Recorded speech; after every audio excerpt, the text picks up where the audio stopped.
आचरण करेंगे। ओम नमः सिद्धेभ्यः, ओम नमः सिद्धेभ्यः, ओम नमः सिद्धेभ्यः। नमो अरिहंताणं, नमो सिद्धाणं, नमो आयर्याणं, नमो वज्रायाणं, नमो लोये सहसाहुनम्। मोक्षमार्गस्य नेतारं वेत्तारं कर्मभूभृतां ज्ञातारं विश्वतत्त्वानां वन्दे तद्गुणलब्धये। बोलिए पंच परमेष्ठी भगवान की जय। द्वादशांगमयी जिनवाणी माता की जय। संत श्रोमणी आचार्य विभिन्न श्री 108 विद्यासागर जी महाराज की जय। जगत पूज्य निर्यापक श्रवण मुनि पुंगव श्री 108 सुधा सागर जी महाराज की जय। अढ़ाई द्वीप संबंधी समस्त मुनि राजों की जय। अहिंसामयी जैन धर्म की जय। तत्वार्थ सूत्र जी के स्वाध्याय में हम सभी लोग तीसरे अध्याय के 6 सूत्रों का स्वाध्याय कर चुके हैं, उनको पढ़ चुके हैं। आइए एक बार 6वें सूत्र में क्या कोई विशेष चर्चा जो हमारी कल रह गई हो उसको देखेंगे, और आगे के जो सूत्र हैं 7वें 8वें उन सूत्रों को आज हम पढ़ने वाले हैं। आइए मैं स्क्रीन शेयर के माध्यम से आपको सीधा ग्रंथ तक ले चलता हूं, और ये तत्वार्थ सूत्र जी की पुस्तक आपकी स्क्रीन पर आ गई होगी।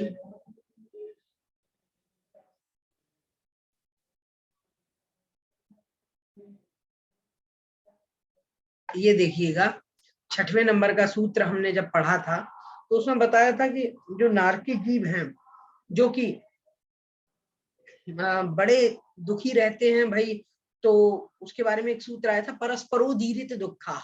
मतलब जो नारकी जीव हैं उनको परस्पर में ही एक दूसरे को दुख देते रहते हैं, और लेकिन तीसरे नरक तक, मतलब चौथे नरक के पहले पहले तक असुर कुमार जाति के जो अम्बावरीश जो असुर कुमार देव होते हैं, ऐसे अम्बावरीश जाति वाले असुर कुमार देव, उनके बारे में कहा है कि ऐसे वो जो अम्बावरीश देव हैं वे तीसरी पृथ्वी तक जाकर के नारकियों को दुख देते हैं, आपस में उनकी लड़ाई करवाते हैं, झगड़ा करवाते हैं, और स्वयं सुखी होते हैं, आनंद लेते हैं उनकी लड़ाई देख करके। इस प्रकार से नारकियों के दुखों का वर्णन हमने पढ़ा था और जाना था कि वास्तविक रूप में नारकी जीवों की पीड़ा कैसी है, उनकी वेदना कैसी है, किस प्रकार से उन्हें दुख, शीत का, उष्ण का, बहुत तेज गर्मी, बहुत भूख, बहुत प्यास, बहुत सर्दी, ये सब उन्हें झेलने पड़ते हैं। हम लोगों को तो ये सब कुछ सहन ही नहीं करना पड़ता। मतलब हमारे जीवन में इतने दुख नहीं है, और इतने क्या कहें, नारकियों के हिसाब से देखा जाए तो हमारे जीवन में दुख ही नहीं है। क्यों? क्योंकि उनके दुख बहुत अधिक है। बहुत अधिक दुख होने के कारण ऐसा लगता है कि जितने दुख नारकी पर्याय में है उतने दुख तो अन्यत्र कहीं है ही नहीं। उनकी आयु भी बताई कि कम से कम मतलब अगर वो उत्कृष्ट आयु को धारण कर लेता है कोई नारकी जीव, तो पहले नरक का होगा तो वो 1 सागर तक दुखों को सहन करेगा, दूसरी नरक का होगा तो 3 सागर तक करेगा, तीसरी नरक का होगा तो 7 सागर तक दुखों को सहन करेगा, चौथे नरक का होगा तो 10 सागर तक दुखों को सहन करता रहेगा, 5वीं नरक में 17 सागर तक, और 6वीं नरक में 22 सागर, और 7वें नरक में 33 सागर तक की उत्कृष्ट आयु को प्राप्त करके जीव बहुत अधिक दुख को प्राप्त होता है। ये चर्चाएं यहाँ पर 6वें अध्याय 6वें सूत्र तक हम लोगों ने अच्छे से पढ़ी थी।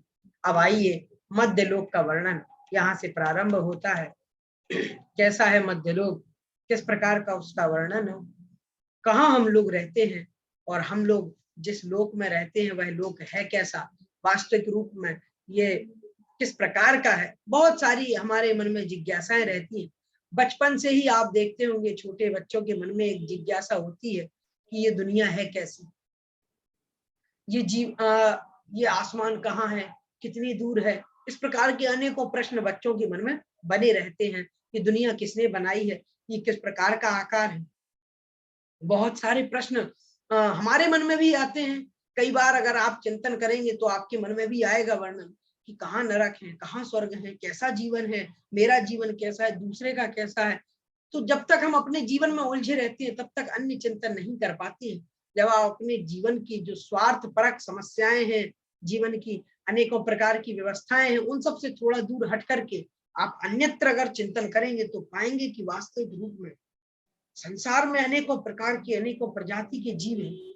कैसे ये संसार बना है, अनेकों सवाल आपके मन में खड़े हो जाएंगे, अनेकों प्रश्न ऐसे रहेंगे जिनका कोई उत्तर आपको नहीं मिल पाएगा।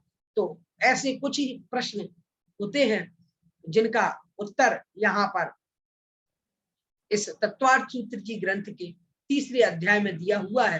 तो आप सभी लोगों को तीसरे अध्याय के मध्यलोक के विषय में बहुत कुछ नया जानने को मिलेगा। जब हमने तत्वार्थ सूत्र जी पढ़ा था आज से लगभग 7-8 साल पहले, तब पहली बार पढ़ा था तो बहुत रोमांचित हो करके पढ़ते थे और बहुत रुचि के साथ में पढ़ते थे तत्वार्थ सूत्र जी को। इतना आनंद इस तत्वार्थ सूत्र जी को पढ़ने में आता था क्योंकि वर्णन ही ऐसा है तीसरे अध्याय का, चौथे अध्याय का, और इसके बाद जो 6वें, 7वें, 8वें, 9वें अध्याय का, ये वर्णन बहुत आनंद देने वाला है। 5वें अध्याय का वर्णन बहुत दार्शनिक है, उसको भी हम लोग पढ़ेंगे। तो आगे के जितने भी आप अध्याय पढ़ने वाले हैं उनका ये समझ लीजिए कि एक एक सूत्र आपको एक नया नया ज्ञान दे करके जाएगा, नई सीख दे करके जाएगा, एक कुछ ना कुछ अद्भुत हमें सीखने को मिलेगा। आइए 7वें नंबर का यह सूत्र है, हम इसको पढ़ रहे हैं, जिसमें मध्यलोक का वर्णन प्रारंभ किया गया है। मैंने इसको हाईलाइट कर दिया है, इसका उच्चारण मैं कर रहा हूं, सुनिएगा। जम्बू द्वीप लवणोदादयः शुभ नामानो द्वीप समुद्राः। देखो बहुत सिंपल उच्चारण है, जम्बू द्वीप लवणोदादयः, लवणोदादयः शुभ नामानो, नामानो द्वीप समुद्राः। जम्बू द्वीप लवणोदादयः शुभ नामानो द्वीप समुद्राः। ठीक है, ऐसा इसका उच्चारण होगा, जम्बू द्वीप लवणोदादयः शुभ नामानो द्वीप समुद्राः। ये यहाँ पर इन्होंने कहा है कि ये मध्यलोक है कैसा। मध्यलोक को त्रियक लोक भी कहते हैं। त्रियक लोक का मतलब क्या होता है? तिरछा लोक। तिरछा मतलब ये कोई चीज सीधी है, ऊपर ऊपर की तरफ है, एक नीचे नीचे की तरफ है। भाई आप देखेंगे जो लोक हैं, अधोलोक नीचे नीचे की तरफ जा रहा है, उसको बताया कि पहले नरक से नीचे, दूसरा है, तीसरा है, चौथा है, पांचवा, छठवां, सातवां, ठीक है ना। ये हो गया अधोलोक। ऐसे ही फिर कहा ऊर्ध्वलोक है। भाई ऊर्ध्वलोक कैसा है? तो बताया कि ऊर्ध्वलोक जो है ना, वो ऊर्ध्वलोक ऊपर ऊपर ऊपर ऊपर है। सारे नरक जितने भी स्वर्ग हैं वैमानिक देवों के, पहला स्वर्ग, दूसरा, तीसरा, चौथा, पांचवा, ये एक दूसरे से ऊपर ऊपर ऊपर होते चले जाते हैं। तो इससे हमें ये पता चलता है कि वास्तविक रूप में ये जो है ये तो ऊर्ध्वलोक है, ये अधोलोक है। लेकिन अब ये जो हमारा लोक है ये ऊपर नीचे तो होता नहीं है, एक जैसी पृथ्वी पर है। तो इसको कहा इन्होंने कहा ये तिरछा लोक है, इसलिए इसका नाम त्रियग लोक भी कहा गया है। मतलब एक दूसरे से ऊपर नीचे से नहीं है, बिल्कुल समतल पर है, इसलिए इसको इन्होंने त्रियक लोक कहा है, कहीं कहीं पर मध्य लोक कहा है। अब आप समझिएगा कि यहाँ पर कैसा क्या क्या है इस मध्य लोक में। तो उन्होंने कहा कि द्वीप समुद्र, यहाँ पर क्या है तो कहते हैं द्वीप समुद्र। द्वीप और समुद्र हैं, द्वीप है और समुद्र है। भाई कौन सा द्वीप है? तो सबसे पहले उन्होंने कहा है कि जम्बू द्वीप। जम्बू द्वीप एक द्वीप हो गया। फिर कहते हैं लवणोद। लवणोद, लवणोद मतलब उद माने होता है जल और लवण माने होता है खारा, खारा जल या लवण सागर, लवण समुद्र। लवणोद माने लवण समुद्र। तो कहते हैं जम्बू द्वीप और लवण समुद्र। आदयः, यहाँ पर संधि विच्छेद हो जाएगा। ये जो लवणोद आदयः आप हाईलाइट देख रहे हैं, लवणोद और आदयः, इस प्रकार से यहाँ पर संधि विच्छेद होगा। और संधि विच्छेद हो जाने के बाद हमें समझ में आ जाएगा कि जम्बू द्वीप और लवण समुद्र, आदयः मतलब आदि, इस प्रकार से शुभ नामानः, शुभ नाम वाले, अच्छे अच्छे नाम वाले, द्वीप समुद्राः, द्वीप और समुद्र यहाँ पर मध्य में है। क्या है? जम्बू द्वीप और लवण समुद्र आदि शुभ नाम वाले द्वीप समुद्र यहाँ पर इस मध्य लोक में हैं। ठीक है, ये बात यहाँ पर अपन को इन्होंने बताई। अब आगे इसके बारे में और क्या कहते हैं, क्या बताया है, तो कहते हैं मध्य लोक में पहला जो द्वीप है वो पहला द्वीप जम्बू द्वीप है। उसके बाद फिर दूसरा जो समुद्र है, उन्होंने कहा समुद्र कौन सा है, तो कहा लवणोदादय, मतलब लवण समुद्र। उसके बाद पहला लवण समुद्र, लवण समुद्र के बाद जो दूसरा द्वीप है उसका नाम है धातकी खंड द्वीप, और उसके बाद में फिर एक समुद्र आता है जिसका नाम है कालोदधी समुद्र, और कालोदधी के बाद एक आता है पुष्करवर द्वीप, और उसके बाद जो समुद्र आता है समुद्र का नाम है पुष्करवर समुद्र और उसके पुष्करवर सागर, और उसके बाद जो द्वीप का नाम है वही नाम उसके समुद्र का है। और सबसे अंतिम द्वीप का नाम क्या है, सबसे अंतिम द्वीप का नाम है स्वयंभू रमण द्वीप, और उसके बाद जो समुद्र है उसका नाम है स्वयंभू रमण समुद्र। इस प्रकार से ये पूरा लोक जो है मध्य लोक ऐसा बना हुआ है। अब आप कहेंगे यहाँ पर इन्होंने 3 का ही नाम दिया आपने, तो पहले आपने जम्बू द्वीप बताया, उसके बाद लवण समुद्र बताया, उसके बाद धातकी खंड द्वीप बताया, फिर कालोदधी समुद्र बताया, उसके बाद कहते हैं पुष्करवर द्वीप है, उसके बाद में फिर कह दिया कि पुष्करवर समुद्र है, उसके बाद में कहते हैं जिस जिस नाम के द्वीप है उस नाम के समुद्र है, बस आगे नहीं बताया। ग्रंथों में जो आप तिल्लोय पन्नति, जम्बू द्वीप पन्नति आदि जो ग्रंथ हैं, उन ग्रंथों में केवल 13 समुद्र, 13 द्वीप और 13 सागर तक के नाम प्राप्त होते हैं, आगे के नाम हमें प्राप्त नहीं होते। 13 तक के तो नाम हैं, लेकिन उसके बाद के फिर नाम प्राप्त नहीं होते हैं कि उसके बाद किस किस नाम के द्वीप और किस किस नाम के समुद्र हैं, तो उसके बारे में जानकारी नहीं है। लेकिन हाँ, ये जानकारी जरूर है कि अंतिम जो द्वीप है उसका नाम है स्वयंभू रमण द्वीप, और समुद्र है उसका नाम है स्वयंभू रमण समुद्र। इस प्रकार से असंख्यात ये जो लोक है, मध्य लोक है, इसमें असंख्यात द्वीप और असंख्यात समुद्र हैं, एक द्वीप और एक समुद्र नहीं है। अरे भैया यहाँ पर तो 2-3 के ही नाम बताए, इन्होंने आदया कह दिया, आदि मतलब बहुत सारे हैं, 10, 20, 50 होते तो ऐसे ही लिख देते कि लवणो दादया पंचविंशति शुभ नामानो द्वीप समुद्र, 25 ही होंगे, 20 होंगे, ऐसा नहीं है, 100 होंगे, 1000 होंगे, लाख होंगे, क्योंकि सारी अभी नारकियों की जब आयु की चर्चा चल रही थी तब तो 30-30 लाख तक की उन्होंने गणना करी है, तो चाहते तो ये गणना भी कर सकते थे, लेकिन यहाँ पर उन्होंने वो गणना नहीं करी, यहाँ पर गिनती नहीं लिखी है। क्यों नहीं लिखी है, इसलिए गिनती का प्रयोग नहीं है, काउंटिंग इसलिए नहीं है क्योंकि असंख्यात द्वीप और असंख्यात समुद्र हैं। अब कैसे हैं भाई, इनका विस्तार कैसा है, किस प्रकार की इनकी आकृति है, उसके बारे में 8वें नंबर का सूत्र हमें पढ़ना पड़ेगा, उसको समझना पड़ेगा, और उसी से हमें इनकी आकार, इनका प्रकार, इनके किस प्रकार से द्वीप और किस प्रकार से समुद्र बने हुए हैं, उनके बारे में अपन पढ़ने वाले हैं 8वें नंबर के सूत्र में। सूत्र नंबर 8 ये रहा आपकी स्क्रीन के सामने। आइए इसका मैं उच्चारण करता हूं, आप लोग भी सुनिएगा और आप लोग भी उच्चारण करिएगा। द्विर द्विर द्विर द्विर विष्कंभाः पूर्व पूर्व परिक्षेपिणो वलयाकृतयः।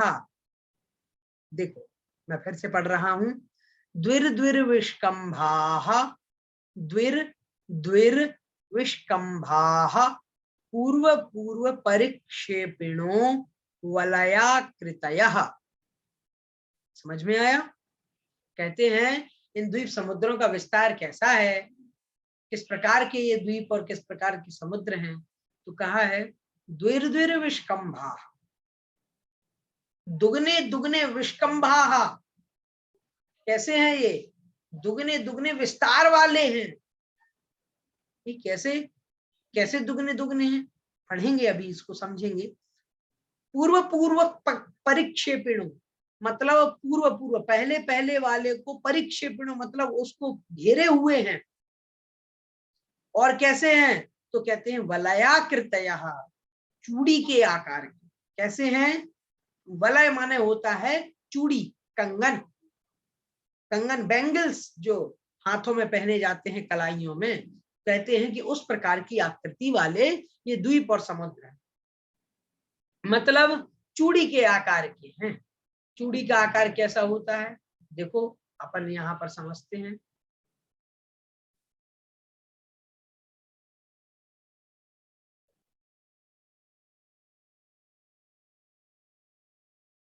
ये देखिएगा, यहाँ पर मैं साइड में एक चित्र बना रहा हूं।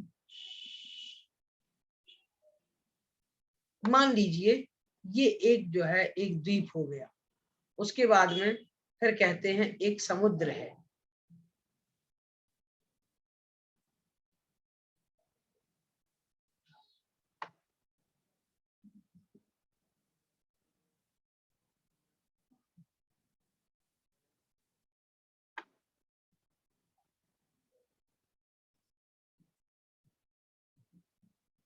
ये हो गया, ये एक दूसरे को घेरे हुए है ना।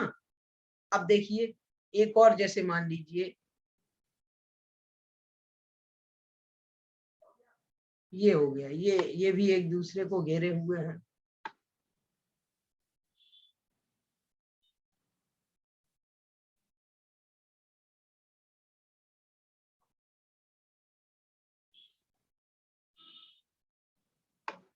ये देखिए ये एक दूसरे को जैसे ये घेरे हुए हैं, कहते हैं इसी प्रकार की आकृति होती है द्वीप और समुद्रों की।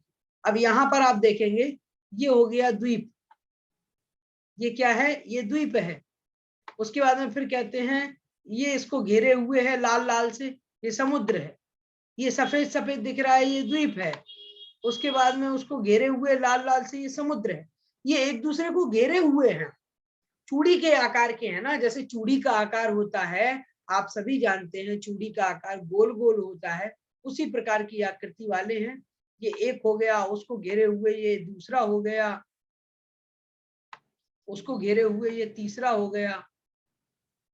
तो ये एक दूसरे को घेरे हुए हैं, उसी प्रकार से वो कहते हैं ये चूड़ी के आकार के हैं और एक दूसरे को घेरे हुए हैं। और द्विविष्कम्बाहा, एक दूसरे से दुगनी दुगनी आकृति वाले हैं।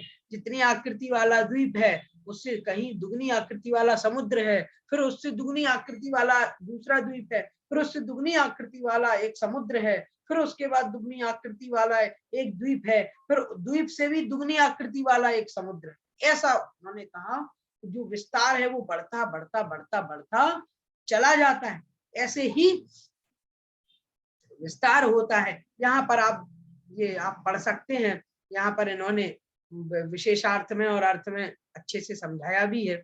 मैंने तो छोटा सा एक चित्र बना के आप लोगों को ऐसे ही बताया था। ये देखिए उन्होंने कहा कि ये सब सारे द्वीप और समुद्र कैसे हैं, चूड़ी के आकार, लेकिन उनमें भी कुछ विशेष हैं। कौन से विशेष हैं उनके बारे में एक 9वें नंबर का सूत्र आज हम पढ़ने वाले हैं। 9वें नंबर का जो सूत्र है इसको आप जरूर अच्छे से समझिएगा, इसमें बहुत अच्छे से उन्होंने बताया है। क्या कहा है, उस मध्य लोक में द्वीप और समुद्र हैं चूड़ी के आकार के। एक बार मैं चूड़ी का आकार यहाँ पर बना देता हूँ, जिससे आप लोगों को स्मृति बनी रहे कि हम लोग पढ़ क्या रहे हैं, आप लोग भूले नहीं। देखिए जैसे द्वीप हो गया ये, उसके बाद फिर ये समुद्र हो गया, फिर उसके बाद में फिर कहते हैं फिर एक द्वीप द्वीप आ गया,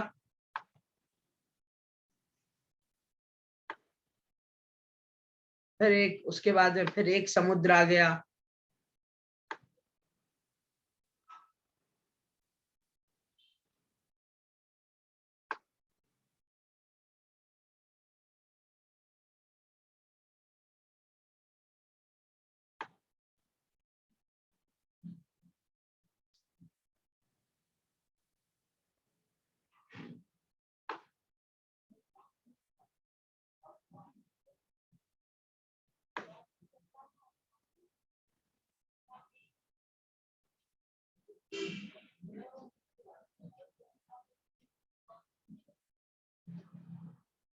तो देखिए इस प्रकार से ये थोड़ा सा टेढ़ा हो गया है बनाने में। तो ये जो है ना, एक द्वीप है, फिर समुद्र है, फिर द्वीप है, फिर समुद्र है, इस प्रकार से ये बने हुए हैं। ये आप देख भी सकते हैं और समझ सकते हैं, इसमें कोई समस्या आप लोगों को नहीं होगी। तो इन्होंने क्या कहा है इस सूत्र में, कहा है तन मध्य, ये जो सूत्र है मैं इसको पढ़ता हूं। तन मध्य मेरुनाभिर्वृत्तो योजन शत सहस्र विष्कंभो जम्बू द्वीप। एक जम्बू द्वीप की सबसे पहले चर्चा आई थी, हमने 7वें नंबर के सूत्र में पढ़ा था कि जम्बू द्वीप लवणो दादयः शुभ नामानो द्वीप समुद्रा।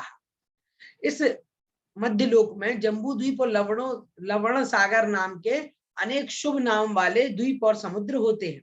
उनमें भी फिर उन्होंने कहा था, आगे एक सूत्र उन्होंने कहा था कि पूर्व दुर्विष्कंभा, दुगने दुगने आकार वाले द्वीप और समुद्र हैं। द्वीप से दुगने आकार वाला समुद्र है, समुद्र से दुगने आकार वाला फिर एक द्वीप है, उससे भी दुगने आकार वाला समुद्र है, उससे भी दुगने आकार वाला द्वीप है। ऐसे करते करते करते असंख्यात द्वीप और समुद्र है। सबसे अंतिम द्वीप का नाम है स्वयंभू रमण द्वीप, और सबसे अंतिम जो समुद्र है उसका नाम है स्वयंभू रमण समुद्र। इस प्रकार से ये द्वीप और समुद्र मध्य लोक में हैं। अब फिर कहा था कि ये वलयाकृतया हैं, मतलब चूड़ी के आकार वाले हैं। मैंने यहाँ पर एक चित्र बनाया हुआ है, गोल गोल आप देख रहे हैं, ये अनेकों प्रकार के जो है चूड़ियां आपको दिख रही हैं, गोला कह लीजिए, ये गोला वृत्त आपको दिखाई दे रहा है। ये जो आकृति है वो कहते हैं कि ये उन द्वीपों और समुद्रों की आकृति है, एक दूसरे को वो घेरे हुए हैं। वो जो द्वीप और समुद्र हैं एक दूसरे को घेरे हुए हैं। ये द्वीप है, उसके फिर दोनों फिर एक चूड़ी के आकार वाला फिर एक समुद्र है, फिर चूड़ी के आकार वाला फिर एक द्वीप है, फिर एक चूड़ी के आकार वाला, मतलब गोल गोल घूमने वाले। इस प्रकार से समझ रहे हैं ना। तो ये जो है ये आपको समझ में आ जाएगा कि ये इनमें क्या क्या भेद है। ठीक है, अब मैं इसमें आपको यहाँ पर बताता हूं कि इसमें इन्होंने क्या विशेषता बताई है। इस सूत्र में उन्होंने कहा है तन मध्य। तन मध्य, इसका उच्चारण आपको ज्यादा कठिन नहीं होगा, बस थोड़ा सा तोड़ तोड़ के पढ़िएगा। तन मध्य मेरु नाभिर्वृत्तो, नाभिर्वृत्तो योजन शत सहस्र, सहस्त्र नहीं सहस्र, सहस्र विष्कंभो जम्बू द्वीप। ठीक है, ये जो सूत्र है, सूत्र में क्या बताया है, सूत्र में उन्होंने कहा तन मध्य, उसके मध्य में, उन द्वीप और समुद्रों के मध्य में, उन सब द्वीप और समुद्रों के, ये जो द्वीप और समुद्र हैं इनके बीच में क्या है, इनके बीच में ये आप जो देख रहे हैं, ये इसको मैं ब्लू ब्लू कर देता हूं, आपको अच्छे से और अच्छे से समझ में आ जाएगा।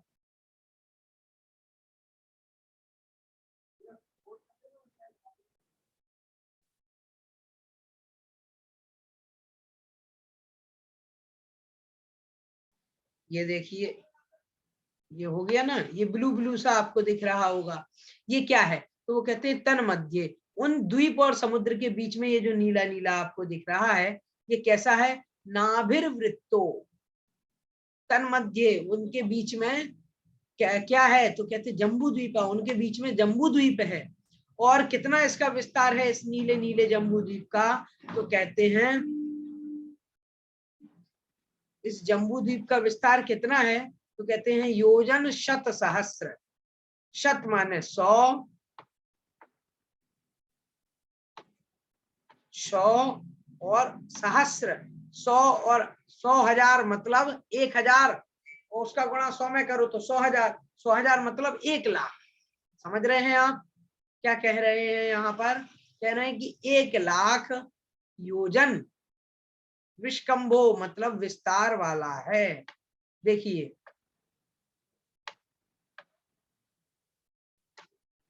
तो ये जो है 1,00,000 योजन विस्तार वाला कौन है, ये जो नीला नीला आपको दिख रहा है ये जम्बू द्वीप। मैं फिर से एक और चित्र बनाता हूं, अब आप लोगों को और अच्छे से समझ में आ जाएगा। ये लीजिएगा,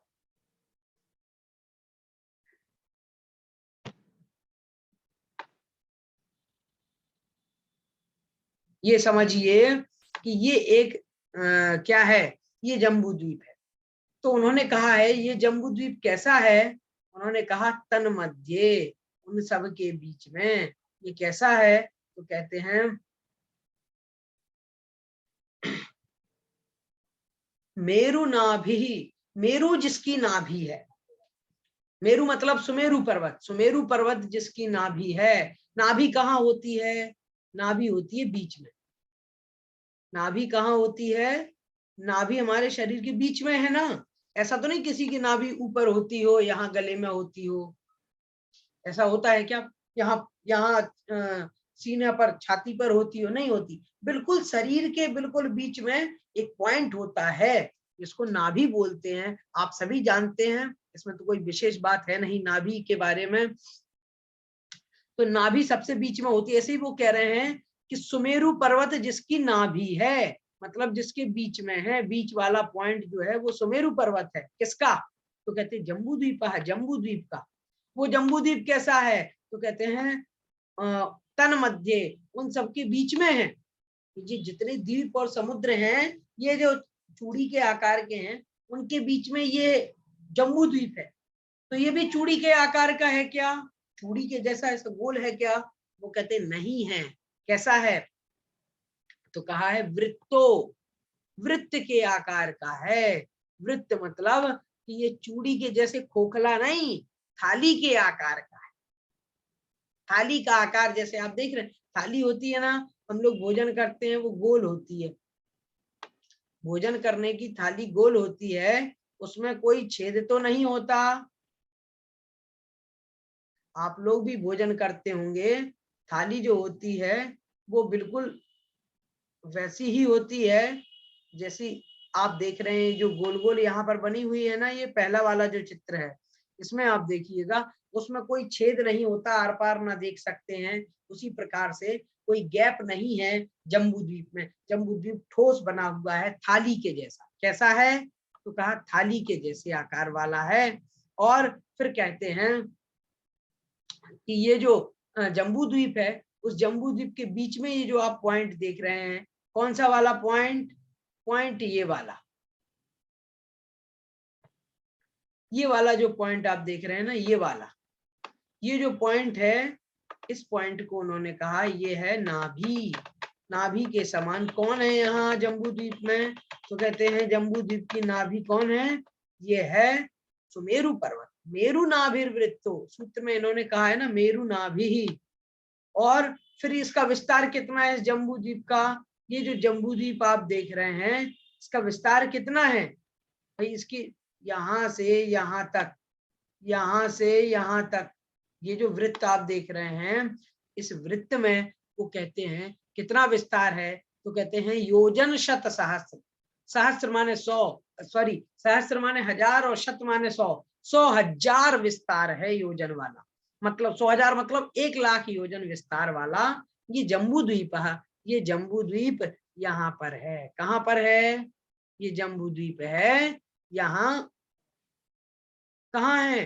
तो कहा कि सारे जो द्वीप और समुद्र हैं उनके बीच में है, तन मध्य, इन सबके बीच में है। ये जो अनेक प्रकार के इसके चारों तरफ द्वीप हैं, समुद्र हैं, लेकिन वो कहते हैं जम्बू द्वीप उन सबके बीच में है। वो सब चूड़ी के आकार के हैं। देखो अन्य जितने भी हैं वो चूड़ी के आकार के हैं, और सुमेरु पर्वत चूड़ी के आकार का नहीं है। ये कैसा है? सुमेरु पर्वत है, सॉरी जम्बू द्वीप है, थाली के आकार का, गोल है, इसमें कोई छेद नहीं है। चूड़ी में तो छेद होता है, आप आर पार देख सकते हैं, थाली में नहीं देख सकते। तो ये जो है इस प्रकार का आकार जम्बू द्वीप का। ये जम्बू द्वीप अपन ने बनाया हुआ है, आप देख सकते हैं।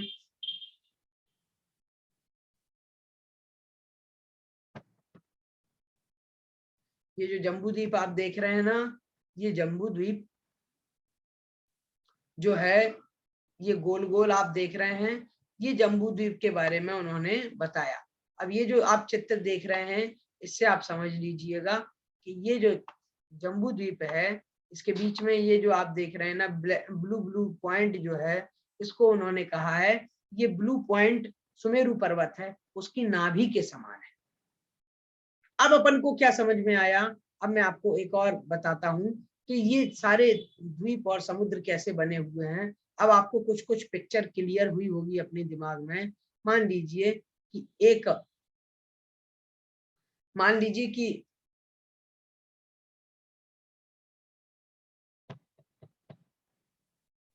यहाँ पर ये जम्बू द्वीप हो गया। जम्बू द्वीप के बाद में फिर कहते हैं कि अन्य अनेक प्रकार के द्वीप और समुद्र हैं, चाहे लवण समुद्र है, कालोदधी समुद्र है, पुष्करवर द्वीप है, हाँ, अनेकों भेद जो हैं, ये समझ लीजिए जो चूड़ी के आकार के अनेकों आपको दिखाई दे रहे हैं, ये चूड़ी के आकार के ये सभी द्वीप और सभी समुद्र हैं। लेकिन ये बीच में जो पर्पल पर्पल आपको दिखाई दे रहा है, ये पर्पल पर्पल कुछ और नहीं, ये पर्पल पर्पल जो है, ये पर्पल पर्पल ही तो हमारा जम्बू द्वीप है। ये कैसा है? ये खोखला नहीं है, ये चूड़ी के आकार का नहीं है, ये थाली के आकार का है। बाकी के अन्य जितने भी आपको दिख रहे हैं, जितने भी ये जो द्वीप और समुद्र हैं, ये द्वीप समुद्र कैसे हैं? ये द्वीप समुद्र चूड़ी के आकार के हैं, खोखले हैं, मतलब ऐसे से गोल गोल हैं, लेकिन ये गोल नहीं है। ये गोल तो है लेकिन गोल पूरा विस्तार है इसका, ठीक है। तो ये गोल विस्तार जो आप देख रहे हैं, ये पूरा जो है ये 1,00,000 योजन विस्तार वाला है। मतलब इसमें ये जो आप देख रहे हैं यहाँ से यहाँ तक, ये 1,00,000 योजन का इसका व्यास है। किसका? जम्बू द्वीप का। और इस जम्बू द्वीप में सबसे बीच में एक पॉइंट है, जिस पॉइंट को हम जानते हैं सुमेरु पर्वत के नाम से। ये समझ लीजिए कि जम्बू द्वीप की नाभि है। ये जम्बू द्वीप की नाभि यदि कोई है तो कहा है कि जम्बू द्वीप की नाभि क्या है, जम्बू द्वीप का नाभि चिन्ह क्या है, तो उन्होंने कहा नाभि बिंदु है सुमेरु पर्वत, जो नाभि के समान सबसे बीच में है। तो अभी तक हमें क्या समझ में आया? समझ में ये आया कि इस संपूर्ण लोक के बीच में एक मध्यलोक है, मध्यलोक के बीच में जो है अनेकों प्रकार के द्वीप और समुद्र हैं, और उन सभी द्वीप और समुद्रों के बीच में एक द्वीप है जिसका नाम है जम्बू द्वीप, और जम्बू द्वीप के बीच में सुमेरु पर्वत नाम का एक पर्वत है, ठीक है। तो इस प्रकार से आज की इस कक्षा में ये सामान्य रूप से हमने ये 3 सूत्रों का अध्ययन किया है, इनके बारे में जाना है। कल और विशेष चर्चा जम्बू द्वीप के बारे में, सुमेरु पर्वत के बारे में, मध्यलोक के बारे में और इनके विस्तार के बारे में हम सभी लोग पढ़ने वाले हैं। यदि आज के इस टॉपिक से, विषय से संबंधित किसी का कोई प्रश्न है, आपके मन में कोई भी विचार है, तो आप तुरंत अनम्यूट करके स्वयं को, और जो भी आप पूछना चाहते हैं, कहना चाहते हैं, बोलना चाहते हैं, तो आप बोल सकते हैं। स्वयं को आप अनम्यूट कर लीजिए। जो कुछ भी आपका प्रश्न है, प्रश्न जिज्ञासा, आप पूछ सकते जय हैं। जिनेंद्र भैया जी। जय जिनेंद्र। भैया जी ये पूछ रहे थे, कल आपने मेरे को बताया था कि जैसे आज के समय के हिसाब से तीसरे नरक तक ही जा सकते हैं। जी,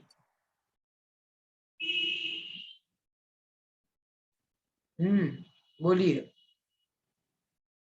मतलब किस में जा सकते होंगे? त्रेता युग में, द्वापर युग में? क्या? फिर से पूछिएगा, बीच में आपकी आवाज कट गई थी। मैं ये बोल रही, आज के समय के हिसाब से आपने कल मुझे बताया था कि तीसरे नरक तक ही मनुष्य जा सकता है, ट्रेन से जा सकता है, इससे आगे नहीं जा सकता। तो 7वें नरक तक त्रेता युग में जा सकते थे या द्वापर युग में, या उससे पहले जा सकते थे? कब जा सकते थे? देखिएगा कि जो मनुष्य है, वो मनुष्य के बारे में ऐसा जो काल के संबंध में जो आपने प्रश्न किया है, युग के बारे में, ऐसे युगों का विभाजन हमारे जैन ग्रंथों में नहीं किया गया है कि त्रेता युग, द्वापर युग और सतयुग और कल युग, इस प्रकार से 4 युगों की जो संकल्पना की गई है, वो जैन सिद्धांत के अनुकूल नहीं है। और जैन दर्शन इस प्रकार से काल गणना को नहीं मानता है। ये वैदिक दर्शन और वैदिक मान्यता है, क्योंकि बहुत प्रसिद्ध है, इसलिए हम लोगों के प्रयोग में और कई बार बोलने में ऐसा प्रयोग हो जाता है, तो कई चीजें ग्रहण हो जाती हैं, उसमें कोई विशेष बात नहीं है। लेकिन यहाँ पर जो आपने प्रश्न किया है, आपका प्रश्न जो था कि किस काल में लोग 7वें नरक तक जाते हैं, देखिएगा कि काल के संबंध में यदि देखा जाए तो काल के संबंध में कोई विशेष कथन नहीं मिलता कि किस काल के जीव क्या पहले प्रथम काल के होंगे या सुखमा सुखमा काल के जीव जो है वो मोक्ष जाए, वो 7वें नरक में जाएंगे, या दुखमा दुखमा के जाएंगे, दुखमा के जाएंगे, या फिर ऐसा होगा कि दुखमा सुखमा जो चौथा काल होता है उसके जीव हो सकता है कि इस प्रकार से 7वें नरक तक जाएं। ऐसा कोई वर्णन नहीं मिलता, लेकिन अगर हो तो मेरे पढ़ने में नहीं आया, लेकिन मुझे जो पढ़ने में आया है, जो मैंने अध्ययन किया है, उससे ये मालूम चला कि जीव 7वें नरक तक जाता है, उसका कारण है उसका संहनन। शरीर का जैसा संघनन होगा, जैसी सामर्थ्य होगी, उसके अनुकूल ही वह जीव वहां तक जाएगा। कहां तक जाएगा? नरकों तक। कौन से नरक में जाना है वह उसके शरीर के अनुसार है। एक छोटा व्यक्ति है, छोटा बच्चा है, वो कुछ भी कर ले, कैसा भी कर ले, कहीं भी कर ले, लेकिन ज्यादा हानि नहीं पहुंचा सकता। छोटा बच्चा है, 2 साल का है, 1 साल का है, 6 महीने का बच्चा है, यहाँ वहां बिस्तर से यहाँ वहां उछल कूद करेगा, इतने में ही थक जाएगा और तुरंत सो जाएगा। उससे खतरा कम है। एक 5 साल के बच्चे से बहुत ज्यादा खतरा है। क्यों भाई? 5 साल का बच्चा है, कुछ भी कर सकता है, कहीं भी कुछ भी। उसको घर में अकेले छोड़ना बड़ा मुश्किल हो जाता है कि भाई 5 साल का है, हाँ, कभी इसको उठाता है, उसको फेंकता है, इसको चीज को जो अच्छी लगती है वो कर लेता है, जानता है, लेकिन फिर भी वो कुछ ना कुछ होता है कि छोटे बच्चों में शरारतें अपन उनको कह लीजिए, या उनके मन में कुछ ना कुछ प्रश्न उठता रहता है, नए नए विचार आते रहते हैं, वो कुछ ना कुछ करते रहते हैं वो बच्चे। तो ऐसा उनके साथ में होता है। अब उससे ज्यादा खतरा होता है भाई, कोई 10 साल का बच्चा है, वो लंबा है, वो अलमारी के सामान भी उठा सकता है, कांच वांच के सामान को निकाल भी सकता है, फोड़ भी सकता है, कई सारी चीजें वो जानता है, तो उससे ज्यादा खतरा है। और यदि कोई 20 साल का व्यक्ति हो, हष्ट पुष्ट है, और उससे ज्यादा खतरा है कि भाई वो व्यक्ति कुछ भी कर सकता है। भाई उसको यदि कहीं पर अकेला छोड़ दिया जाए, उसके भीतर कषायें भी हैं, उसको तो बहुत सारे प्रकार के उसके मन में विचार भी आ सकते हैं, व्यसन भी आ सकते हैं, तो अनेक प्रकार के दोष आ सकते हैं उसके भीतर। तो ये खतरा उम्र के साथ साथ बढ़ता जाता है। ऐसे ही जो अंतिम और हीन सहनन वाले मनुष्य हैं, भले ही कितनी कषाय कर लें, लेकिन वो इतने परिणाम नहीं बना पाएंगे कि वो 7वें नरक तक। ये जो है एक जी सहनन से होता है। शरीर में सामर्थ्य कम है, अब सामर्थ्य नहीं है तो वो उतना बिगाड़ नहीं कर पाएंगे, उतना कषाय भाव नहीं रख पाएंगे। ये इसकी विशेषता यहाँ पर हमें समझनी चाहिए। चलिए आज इतना ही समय हो चुका है, जिनवाणी स्तुति करेंगे।